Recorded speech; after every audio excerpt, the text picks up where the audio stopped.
Good morning, 10th class. Today we will start the chapter number 8, National Awakening and Establishment of Political Organization in India, second part.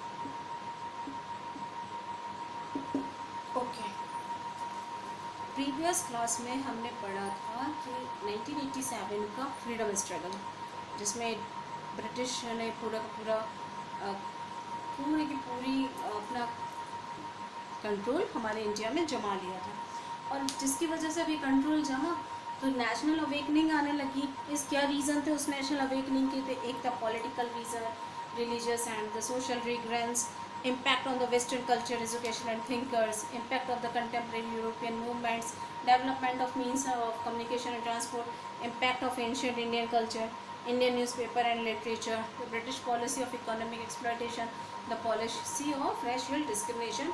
उसके बाद हमने study करा Albert bill के बारे में। आज हम उस चैप्टर को कंटिन्यू करेंगे। The topic is political organization prior to the establishment of Indian National Congress. Indian National Congress के एस्टेब्लिश होने से पहले कुछ पॉलिटिकल ऑर्गेनाइजेशन जो थी उनके बारे में हम यहाँ पे डिस्कस करेंगे। 19th सेंचुरी में पीसफुल पॉलिटिकल मूवमेंट स्टार्ट हुआ हमारे इंडिया में, जिसमें कुछ एजुकेटेड इंडियंस जो थे वो हमारे इंडिया की इकोनॉमिक और पॉलिटिकल सिचुएशन से अनअवेयर नहीं थे, मतलब अनविज्ञ नहीं थे। उनको पता था, सब कुछ मालूम था कि हाँ गलत हो रहा है, ऐसा हो रहा है, ये हो रहा है।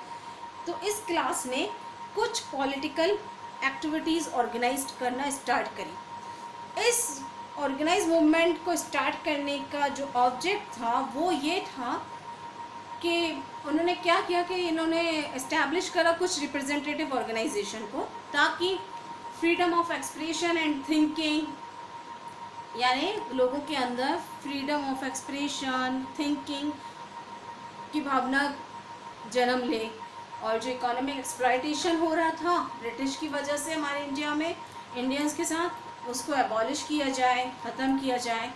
ये activities gradually converted into demands. पहले ये एक्टिविटीज़ थी, फिर धीरे धीरे धीरे इन्होंने फ्रीडम की डिमांड में कन्वर्ट होना शुरू कर दिया कि अब हमें कोई भी एक्टिविटी नहीं करनी, हमें तो किसी चीज़ को जगाना नहीं है अपने अंदर, फ्रीडम ऑफ एक्सप्रेशन। हमें तो अब क्या चाहिए, हमें सिर्फ आज़ादी चाहिए। ये एक्टिविटीज़ स्टार्ट हुई बंगाल, मुंबई, मद्रास और British, where British Raj had first establish, वहाँ पे जहाँ पे ब्रिटिश राज एस्टैब्लिश था। After the struggle of 1857 national awakening intensified and the main political organization form were Poona Sarvajanik Sabha. चलिए अब बताते हैं हम आपको कि 1857 के स्ट्रगल के बाद कुछ पॉलिटिकल, कहते हैं ना पॉलिटिकल ऑर्गेनाइजेशन के जो अवेयरिंग के जो वर्ड थे, है ना, साउंड जो था बहुत तेज़ी से हो गया, और इसके लिए उन्होंने कुछ ऑर्गेनाइजेशन फॉर्म्ड की जो थी पूना सार्वजनिक सभा 1817 में, इंडियन लीग 1875 में, East Indian ocean association 1876, Madras Mahajan Sabha 1884 और बॉम्बे प्रेसिडेंसी एसोसिएशन 1885 में। ये ऑर्गेनाइजेशन ने सिर्फ डिमांड नहीं करी एडवोकेट की, बल्कि उन्होंने डिमांड करी कि जो लोकल इश्यूज़ हैं हमारे इंडिया के, उनकी भी उन्होंने वकालत करना शुरू कर दी नेशनल डिमांड के रूप में। ये ऑर्गेनाइजेशन सिर्फ नेशनल लेवल पे ही काम नहीं करती थी, बल्कि वो अपनी सारी की सारी डिमांड्स को पूरा करने के लिए भी काम करती थी। और इस नेशनल लेवल के ऑर्गेनाइजेशन के जो प्रमुख थे वो थे सुरेंद्र नाथ बैनर्जी, जिनको national convention of Indian association इन्होंने बनाई थी कोलकाता में 1883 में। यहाँ पे 200 रिप्रेजेंटेटिव ने पार्टिसिपेट किया था इन कन्वेंशन में। और इसके बाद सेकंड कन्वेंशन 1885 में कोलकाता में ही हुई थी, जो एक बहुत प्रमुख कदम उठाया था नेशनल ऑर्गेनाइजेशन के फॉर्मिंग को लेकर इंडिया में। इसका ऑब्जेक्ट था कि जो इस ऑर्गेनाइजेशन का जो मेन ऑब्जेक्ट था वो ये था कि जो लोगों के प्रॉब्लम्स और इश्यूज़ हैं, है ना, जो प्रॉब्लम्स हैं, जो इश्यूज़ हैं, उसके लिए लोगों को एक प्लेटफॉर्म दिया जाए जहाँ पे वो अपनी प्रॉब्लम्स रख सके और उनको सॉल्व किया जा सके।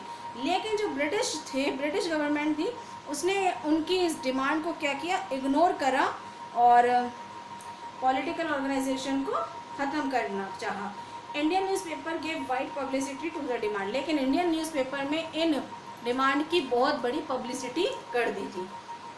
जो मेन मेंबर्स थे ईस्ट इंडियन एसोसिएशन के वो थे आनंद मोहन बोस, सुरेंद्रनाथ बैनर्जी। और 1885 में 60 ब्रांचेस इस एसोसिएशन की हमारी पूरी ऑल ओवर द कंट्री में बनाई जा चुकी थी, एस्टेब्लिश की जा चुकी थी। अब हमारा नेक्स्ट टॉपिक है establishment of Indian National Congress. ये इंपॉर्टेंट टॉपिक है। Establishment of Indian National Congress. Indian National Congress का एस्टेब्लिशमेंट 1817 से 1880 तक इंडियन पीपल ने बहुत ज़्यादा पॉलिटिकली कॉन्शियस थे। इंडियन पीपल बहुत ज़्यादा पॉलिटिकली कॉन्शियस हो चुके थे। 1885 में सबको एक प्लेटफॉर्म मिला था नेशनल बेस पे पॉलिटिकल ऑर्गेनाइजेशन को लेके। ये credit for the giving a definite structure to all Indian organisation goes to retired British officer AOU। और जो ये क्रेडिट जाता है ना, ये मंच बनाने का, प्लेटफॉर्म बनाने का पॉलिटिकल ऑर्गेनाइजेशन को लेके, तो ये क्रेडिट जाता हैगा एक डेफिनेट स्ट्रक्चर जो उन्होंने दिया था इस चीज़ को, वो था रिटायर्ड ब्रिटिश ऑफिसर थे AOU, उनको ही ये जाता हैगा, जिन्होंने इंडियन ऑर्गेनाइजेशन को एक डेफिनेट स्ट्रक्चर दिया था। ये लिबरल माइंडेड पर्सन थे। ये चाहते थे कि Hume had been feeling a need of political organisation which would bridge between the gap between the rulers and the people being ruled. इन्होंने वो चाहते थे कि जो गैप है ब्रिटिश रूल और इंडियन पीपल के बीच में, उसको पूरा किया जाए, उसको एक ब्रिज दिया जाए इस ऑर्गेनाइजेशन के ज़रिए। और वो चाहते थे कि जो लोग हैं वायलेंस एग्रेशन को छोड़ के पाथ ऑफ वैलिड पॉलिटिक्स, सही राजनीति को लेके काम करें, गुस्सा और अहिंसक का रास्ता नहीं अपनाएं। तो उन्होंने ह्यूम ने के एफर्ट ने ही इंडियन नेशनल यूनियन को फॉर्म किया। ह्यूम ने लॉर्ड डैफरेंस से परमिशन लेके एक मीटिंग कन्वेन करी। इसमें इंडियन नेशनल यूनियन की मीटिंग थी। ये 25 दिसंबर और 31 दिसंबर को पूना में होनी थी। इसका ऑब्जेक्ट था कि जो हमारे ना डेवलपमेंट को लेकर, नेशनल डेवलपमेंट को लेकर जो भी काम कर रहे लोग, वो एक दूसरे के साथ क्या हो जाए, मतलब एक्विटेंट हो जाए, उनकी जान पहचान हो जाए।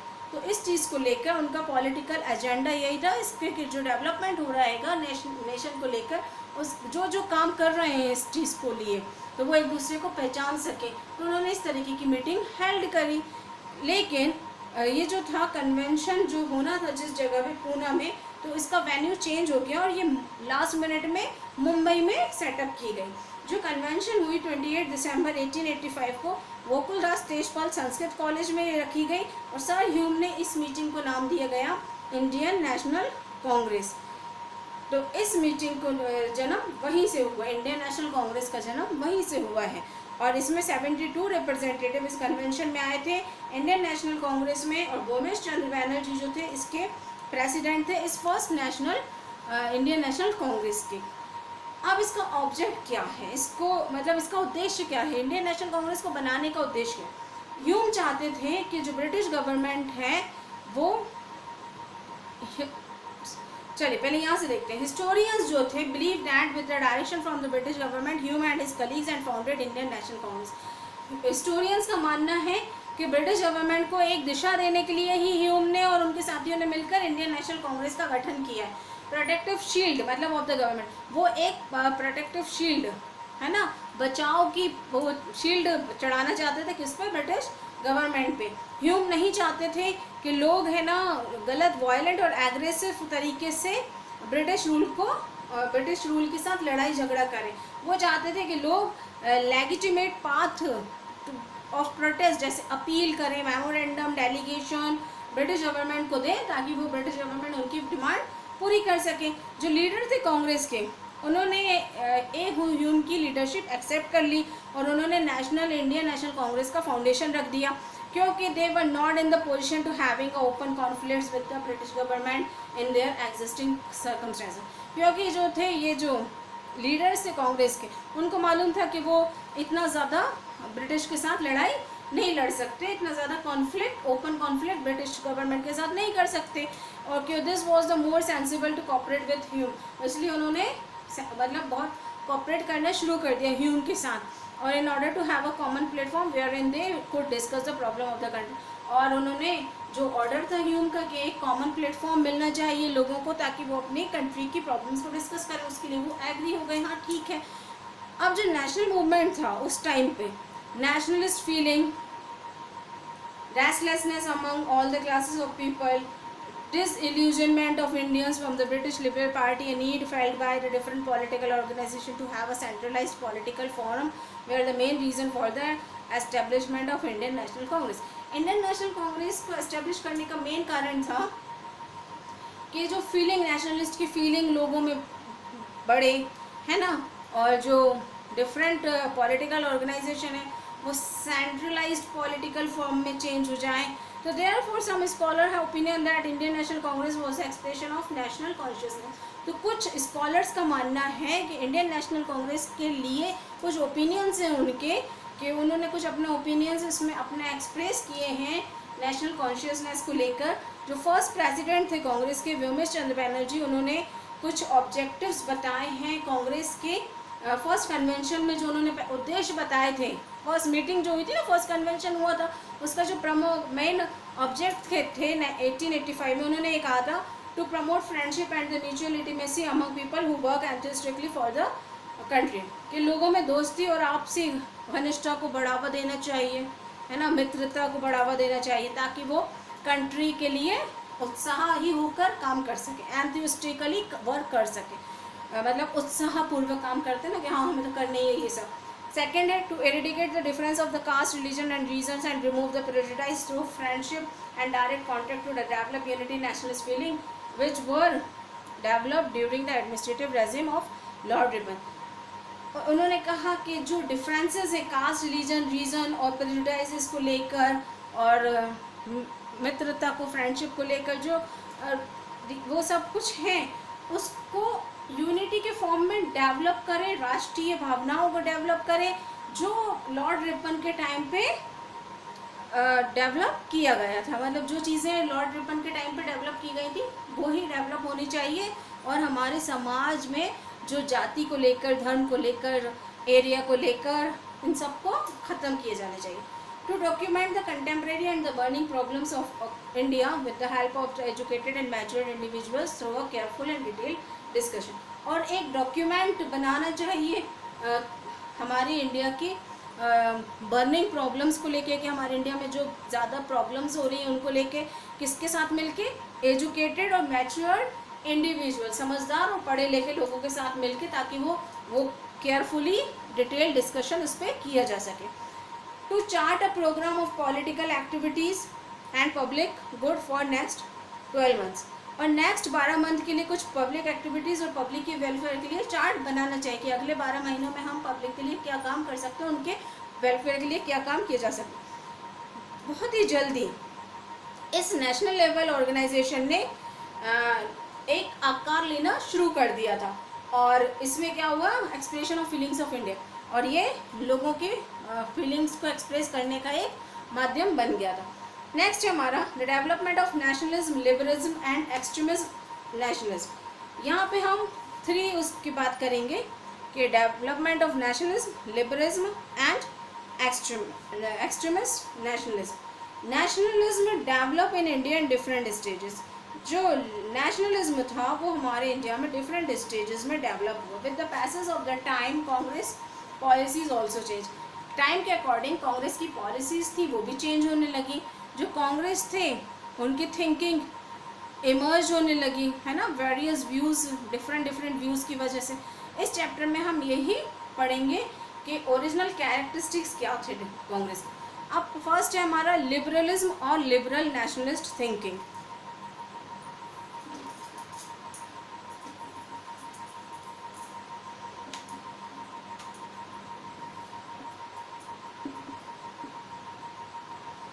लिबरलिज्म ये पीरियड था 1885 से 1905 का, जिसमें ये लिबरल पीरियड था।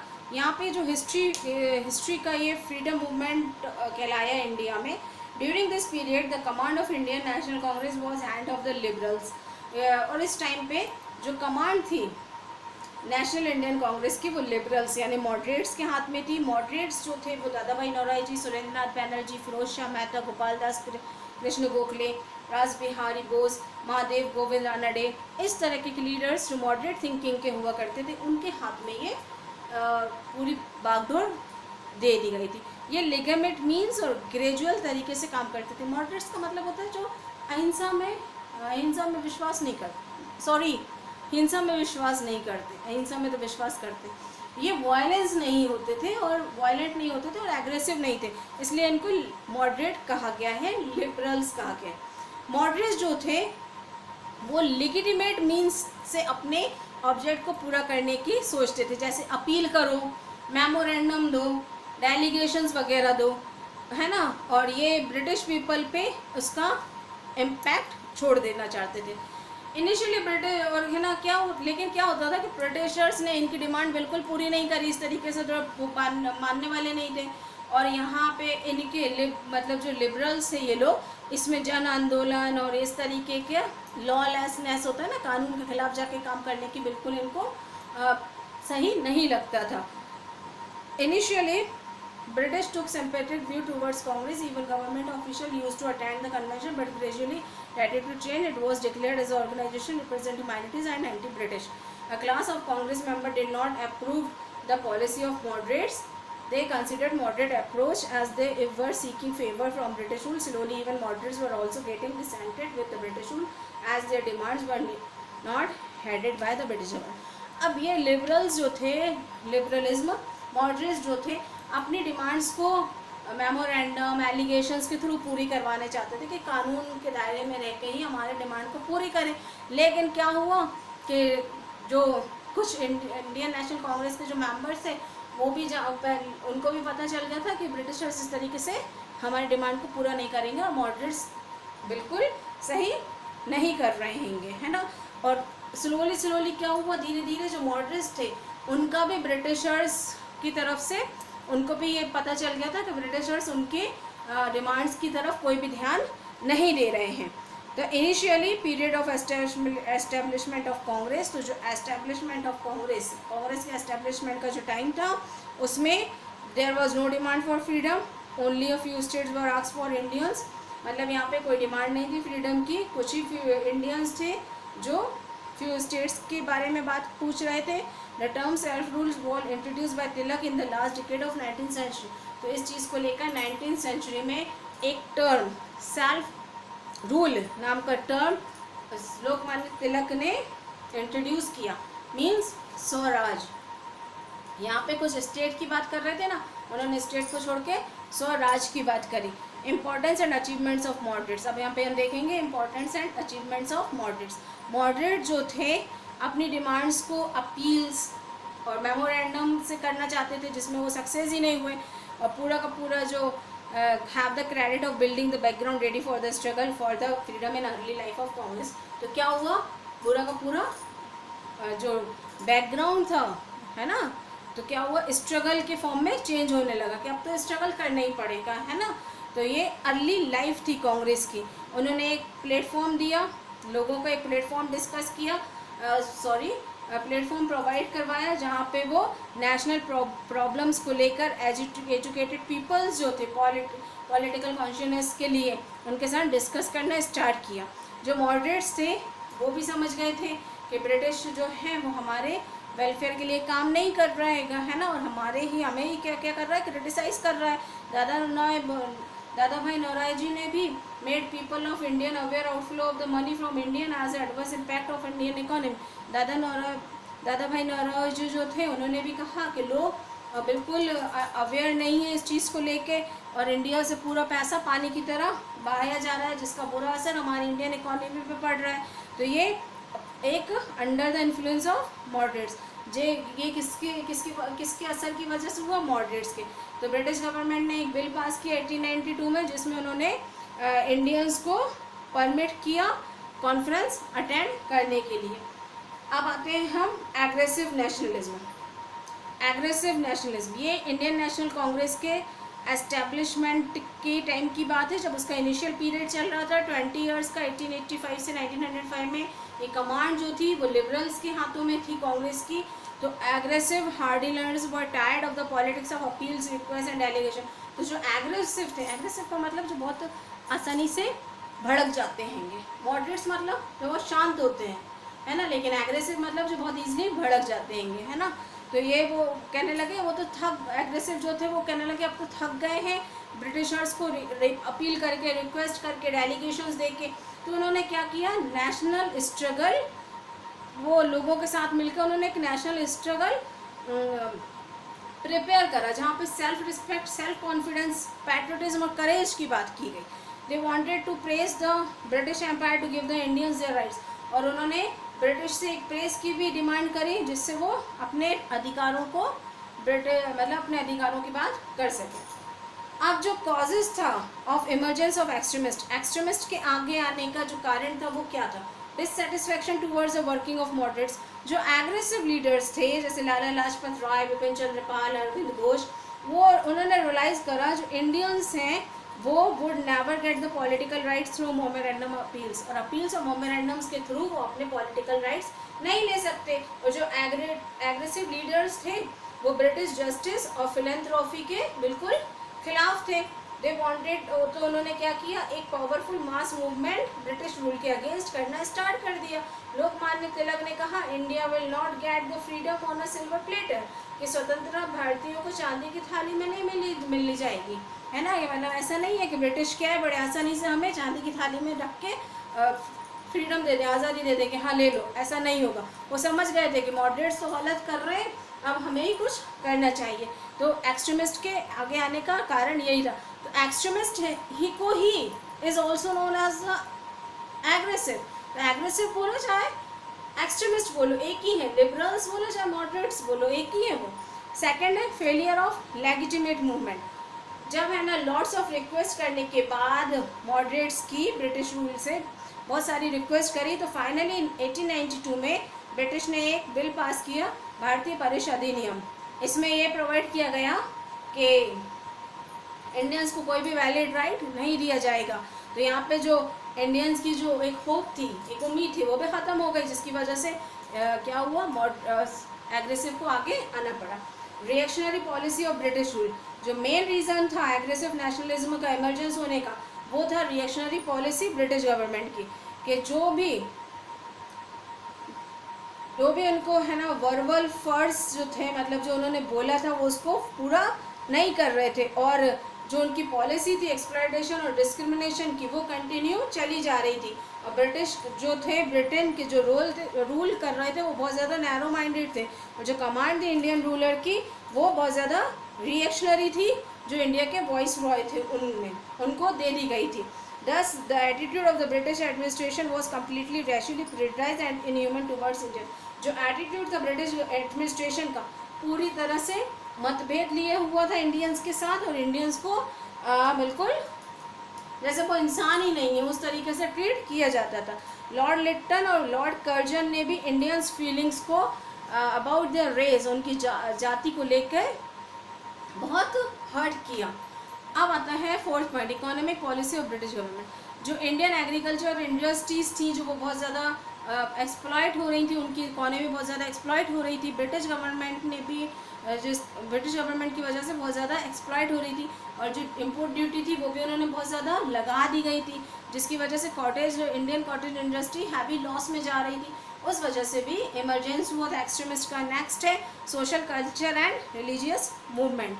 अब जो 19th सेंचुरी के एंड में सोशल कल्चर और रिलीजियस मूवमेंट कंटिन्यूसली होने लगे थे। इनजस्टिस के खिलाफ स्ट्रगल होने लगा था इंडिया में। लोग समझ गए थे कि उनको अब क्या चाहिए, सेल्फ रिस्पेक्ट, सेक्रीफाइस और सेल्फ कॉन्फिडेंस के लेकर मूवमेंट्स चलाने पड़ेंगे। आर्य समाज स्वामी दयानंद सरस्वती ने मतलब लेके चलाया लोगों के अंदर पॉलिटिकली अब वेकेंड को लेकर, है ना। तो लोगों ने आर्य समाज को भी फॉलो करने शुरू कर दिया। कुछ नेशनलिस्ट थे जैसे बाल गंगाधर तिलक, लाला लाजपत राय, विपिन चंद्रपाल, अरविंद घोष और एनी बेसेंट। इन्होंने भी सोशल और रिलीजियस रिफॉर्म मूवमेंट में लोगों को इनकरेज किया और इस मूवमेंट नेशनल मूवमेंट को एक दिशा दी। National calamities, drought and plague. अब 19th सेंचुरी में इंडिया ने बहुत ज़्यादा नेचुरल कैलेमिटीज़ को भी फेस करा, लेकिन जो ब्रिटिश गवर्नमेंट थी वो अपने ग्रैंड दिल्ली दरबार को ऑर्गेनाइज करने में लगी थी, है ना। और मुंबई में प्लेग फैल चुका था और नेचुरल कैलेमिटीज़ हो रही थी, लेकिन ब्रिटिश गवर्नमेंट ने बिल्कुल इंडियंस की तरफ इस और ध्यान नहीं दिया, जिसकी वजह से एक्सट्रीमिस्ट को इमरजेंस होना पड़ा। 7th है impact of western thinking and foreign revolutionary. जो नॉलेज था इंग्लिश का, है ना, हम इंडियंस में कुछ कम था, तो ये वेस्टर्न रेवोल्यूशनरीज आइडियाज़ को मतलब नहीं समझ पा रहे थे। तो रोजी, वॉलेटर, मैजिनी, बुर्ग, गैरीबाल्डी, ये जो सब थे इनका बहुत ज़्यादा इन्फ्लुएंस पड़ा। जो विक्ट्री थी एजिबिनिया, Italy, small country like Japan, victory of Russia authorised the Indians with hope. जो इटली, जापान ने, छोटी सी कंट्री है जापान, उसने एजिबिनिया जो था इटली, उसमें जब जीत हासिल करी तो रशिया ने भी हासिल करी जीत। तो है ना, लोग इंडियंस ने सोचा कि जब वो लोग है ना जीत सकते हैं तो फिर हम इंडियंस भी जीत सकते हैं। तो इसको भी उनको एक होप मिली इस चीज़ को लेकर। 8 है partition of Bengal and development of radical nationalism. यहाँ पे लॉर्ड कर्जन जो थे 1905 में उन्होंने बंगाल को 2 पार्ट्स में डिवाइड कर दिया था, है ना। उन्होंने पॉलिसी चलाई थी डिवाइड एंड रूल, मतलब राज फूट डालो राज करो, है ना। हिंदू मुस्लिम को उन्होंने डिवाइड करा ईस्ट और वेस्ट पार्ट में, तो पार्टीशन हो गया बंगाल का। तो महात्मा गांधी ने कहा कि Hind Swaraj that after the partition of Bengal the real awakening took place in India, के बंगाल के पार्टीशन के बाद ही लोगों में रियल अवेकनिंग आएगी, मतलब लोग जागरूक होंगे इस फ्रीडम, इंडियन स्ट्रगल को, फ्रीडम को लेके, मूवमेंट को लेके। अब आता है हमारा जो development extremist movement and there system of working. जो डेवलपमेंट था एक्सट्रीमिस्ट मूवमेंट का और उनका जो सिस्टम ऑफ वर्किंग था वो यहाँ पे जो एक नेशनल मूवमेंट ऑब्जर्व किया गया था वो महाराष्ट्र में किया गया था। The real exit must representation. First time जो गणेश उत्सव फेस्टिवल ऑर्गेनाइज हुआ था पब्लिक डोमेन, मतलब पूरे पंडाल लगा के 1993 में फर्स्ट टाइम। सिमिलरली शिवाजी जयंती भी सेलिब्रेट की गई थी 1899 में लार्ज स्केल में।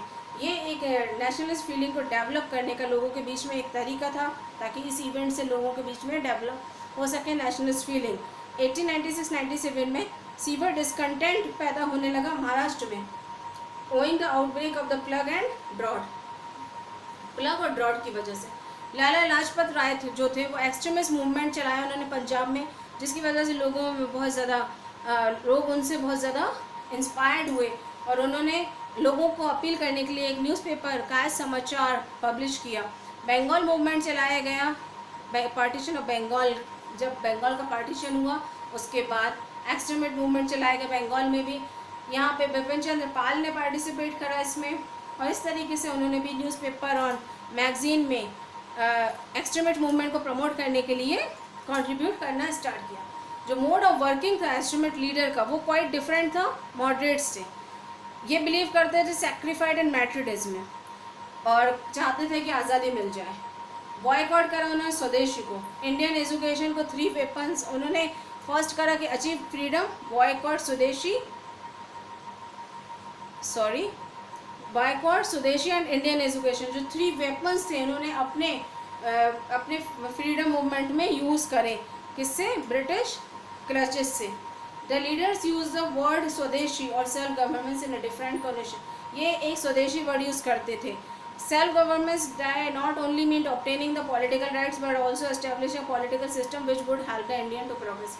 ये सेल्फ गवर्नमेंट्स का मतलब यहाँ पे ये जो था वो सिर्फ अपने पॉलिटिकल राइट्स के लिए नहीं बल्कि पॉलिटिकल सिस्टम जो इंडियन प्रोग्रेस ला सके, में भी हेल्प कर सके, उसमें भी उन्होंने यूज़ किया। एक्सट्रीमिस्ट जो थे वो बहुत ज़्यादा स्ट्रॉन्ग सपोर्टर थे, बॉयकॉट करते थे और सेल्फ रूल करते थे। Boycott they not only mean to boycott the foreign good but also the boycott of the government jobs, institution and awards. Boycott का मतलब ये नहीं कि वहाँ के जो प्रोडक्ट हैं उनको बॉयकॉट करना, बल्कि जॉब्स वगैरह जो थी, इंस्टीट्यूशन वगैरह, अवार्ड्स वगैरह, उनको भी बॉयकॉट करना। बॉयकॉट और स्वदेशी मूवमेंट रेडिकल नेशनलिस्ट बन गया था, इनॉर्मस सक्सेस मिलने लगी। ये एक अमृत की बूंद बन गई थी कॉटेज, इंडियन कॉटेज इंडस्ट्री के लिए, है ना। इंडियन कॉटेज इंडस्ट्री डेवलप होने लगी बहुत जल्दी। स्कूल कॉलेजेस इस मूवमेंट के अंदर डेवलप होने लगे। इंग्लिश एजुकेशन को बैरियर कर दिया गया कि ये इंटेलेक्चुअल डेवलपमेंट होगा इंडियंस में। और यहाँ पे extremist nationalist attempt to provide intellectual development through the scheme of national education programme. इन्होंने भी कुछ इंटेलेक्चुअल डेवलपमेंट करने के लिए कुछ स्कीम्स लगाई, कुछ नेशनल एजुकेशन प्रोग्राम्स स्टार्ट करे। इन नेशनल एजुकेशन प्रोग्राम्स प्रोवाइड करते थे education which would support national welfare, जो नेशनल वेलफेयर को सपोर्ट करे, और इनका एम था नेशनल वेलफेयर और नेशनल एजुकेशन काउंसिल एस्टेब्लिश करना। अब importance of extremist movement. Extremist movement का इम्पोर्टेंस क्या है? ये नॉन कोऑपरेटिव प्रोटेस्ट पॉलिसी थी instead of cooperation with British government. ये पॉलिसी कन्वर्टेड हो गई मास मूवमेंट में। एक्सट्रीमिस्ट जो थे वो नेशनलिस्ट थे और वो path of violence and stressed on a creative program in order to make the mass movement more powerful and impacting। और ये अपने मूवमेंट को मोर पावरफुल और इम्पैक्टिंग बनाने के लिए वायलेंस और स्ट्रेट्स का भी सहारा ले लेते थे, है ना। और ये लॉन्च किया उन्होंने बॉयकॉट को, जिसमें उन्होंने स्वदेशी को जो स्वदेशी कॉन्सेप्ट था उसको इंट्रोड्यूस किया, और यहाँ पे नेशनल एजुकेशन काउंसिल को इंट्रोड्यूस किया। कुछ क्रिएटिव प्रोग्राम्स करें और कुछ qualities like self esteem, self dependence and self reliance अपने इंडिविजुअली ग्रो करने की बात कही। जो मेन लीडर्स थे एक्सट्रीमिस्ट नेशनलिज्म के वो थे ट्रायो, लाल बाल पाल। तो ये ट्रायो था, है ना, लाला लाजपत राय, बिपिन चंद्र पाल और बाल गंगाधर तिलक का, जिन्होंने इंडियंस को जागरूक कराने के लिए, इंडियंस के अंदर self respect, self confidence, patriotism और करेज की फीलिंग को डेवलप करने के लिए कुछ प्रोग्राम्स और स्कीम्स बनाई थी। तिलक, जिनको हम कहते हैं बाल गंगाधर तिलक, ये एग्रेसिव नेशनलिज्म के फादर कहे जाने लगे। ये पॉलिटिकल थिंकिंग जो थी इनकी बहुत ज़्यादा इन्फ्लुएंस थी रिलीजियस थिंकिंग के द्वारा। ये बिलीव करते थे नेचुरल राइट्स, पॉलिटिकल फ्रीडम और प्रिंसिपल ऑफ जस्टिस पे, और उन्होंने ही एक प्रोक्लेमेशन दिया था, Swaraj is my birth right and I shall have it, कि स्वराज मेरा जन्मसिद्ध अधिकार है और मैं इसे लेकर ही रहूँगा। और इनकी जो लाइफ से बहुत ज़्यादा यंगस्टर जो थे इंस्पायर हुए, और उन्होंने फ्रीडम के लिए लड़ाई लड़ी, है ना, और सेल्फ गवर्नेंस के लिए लड़ाई लड़ी, और ये बिना डरे इन्होंने स्ट्रगल किया और अपनी लाइफ के लिए, बिल्कुल अपनी लाइफ के सेक्रीफाइस के लिए, कंट्री के लिए लाइफ का सेक्रीफाइस करने के लिए भी ये तैयार थे। दूसरे एक्सट्रीमिस्ट हैं बिपिन चंद्र पाल। ये इन्फ्लुएंशियल ऑरेटर थे। ये अकम्प्लिश जर्नलिस्ट और एजुकेशनिस्ट भी थे। उन्होंने अपनी वॉइस किसमें दी?